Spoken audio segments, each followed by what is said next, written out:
Hey guys, it's Jason Hevel here to do another movie review today. I picked up two movies from the library.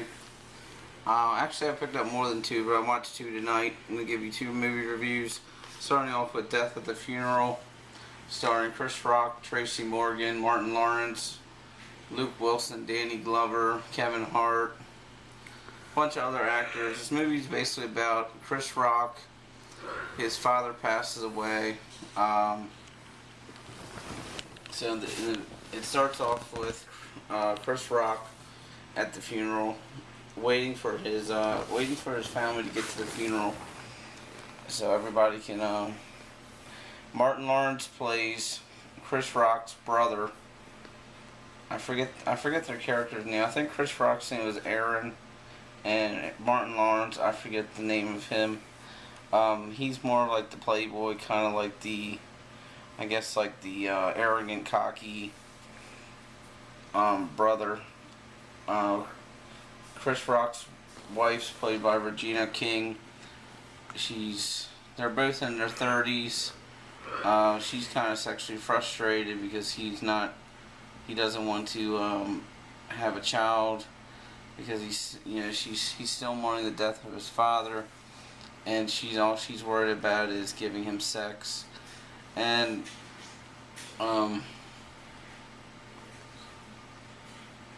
Tracy Morgan plays, I believe, one of the other brothers in the family. He's coming along with Luke Wilson's character. He was a friend. He was a friend of the family. A friend of the family. And Zoe Saldana, was she a friend or? No, she was the uncle's, the brother's niece. The person who died's niece. Zoe Saldana's coming because her uncle was Chris Rock's father. She's bringing her fiance, played by James Marsden. Danny Glover is the uncle, who's a very grumpy.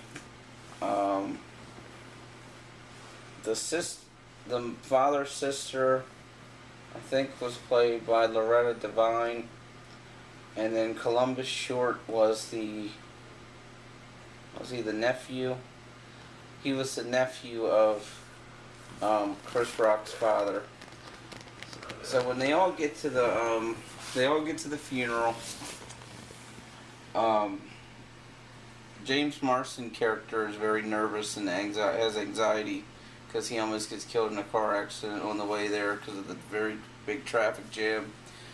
Zoe Saldana gives him a Valium to help him keep sedated, and he has these very weird symptoms. So he's really acting strange, and Martin Lawrence and Chris Rock are kind of arguing over who was going to read the eulogy, because the other brother wanted to read it because he was more the older brother, and Chris Rock wanted to read it because he was the older brother. And so they start the funeral, and Chris Rock's reading the eulogy of the father, and all of a sudden James Marsden has a anxiety attack, starts seeing things, and he starts seeing the coffin moving.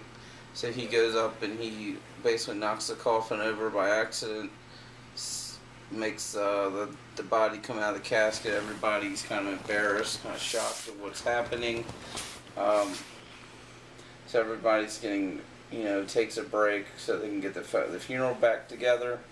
All of a sudden, here comes a guy played by Peter Dinklage. No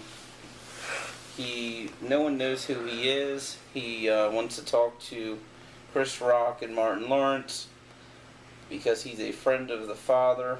He basically tells the two brothers that he was a gay lover of the father, and he's trying to blackmail the family to get money from what the father owed him. or he was going to show everybody the pictures of them, of their sexuality to the whole family. So basically, everybody in this movie has a story to tell. Has a shocking moment. James Marsden doing acid the whole movie because of Columbus Short. Puts all the acid in his Valium bottle. Danny Glover, the uncle, is always a grouch. Tracy Morgan, Chris Rock, and Martin Lawrence kidnap the Peter Dinklage's character, drug him up with Valium. They think they kill him, but he doesn't. And it's just basically a fiasco at this funeral that's supposed to be a, sad moment for everybody. What I thought about this movie was, I thought the comedy in it was funny, but the movie was not really put together that well, because it just seems like it was just, I don't know, it's just more like a story comes in, they don't focus on a lot. They focus more on Peter Dinklage's character story more than all of them. You also realize that Chris Rock and Martin Lawrence are having a sibling rivalry over a book, because they're both authors who are both failing authors, and Chris Rock's basically trying to regain his, I guess, popularity as the brother. Overall, would I recommend this movie? It depends. It has it has a good cast. Wasn't it long? No, it was only 92 minutes. The story was kind of shaken up. I've never really. The only other movie I've seen James Marsden in as a comedy was Sex Drive, and he was funny in this one. I thought he was funnier in Sex Drive as the brother. Kevin Hart's only in this movie for like 2 scenes as the pallbearer. Chris Rock, I don't really think he's that funny in movies that much anymore. Martin Lawrence, he's kind of like a career slump at the moment. So pretty much I'd give this movie like a C. It was okay. Wouldn't recommend it highly. The next video I'm going to talk to you about comes from Warner Brothers. Legendary Pictures is 300 Rise of the Empire. I don't know who stars in this. I know the one lady, Lena Headey, from the original one, comes back, and I forget the guy's name that played Xerxes. But this movie picks off right after 300 ends, when King Leonidas gets killed, and King Xerxes, the god king, comes to claim his body, and Persian Empire is taking over Greece. And forget his name is the General Themistocles is pitted. Him and his army is pitted against Xerxes and his henchwoman. What's her name?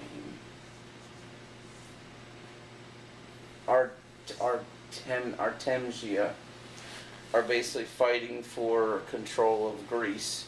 So it's basically the Persians against the Greeks. What I thought about this movie was I like how it continued right after the movie. They showed you basically flashbacks of the original. I like how they brought back Lena Headey as the queen, and she comes back to seek revenge on King Xerxes for killing her husband. This movie is very over-the-top bloody. The violence in it is very slow motion, kind of stylized. Lots of swords, lots of decapitating, lots of people getting their heads cut off, body parts flying, blood and gore. It made you feel like, I know this movie did come out in 3D, But the 2D version makes you feel like you're watching it in 3D because they make like the blood splatter real slow motion. The acting in it was decent. Story was kind of slow to pick up.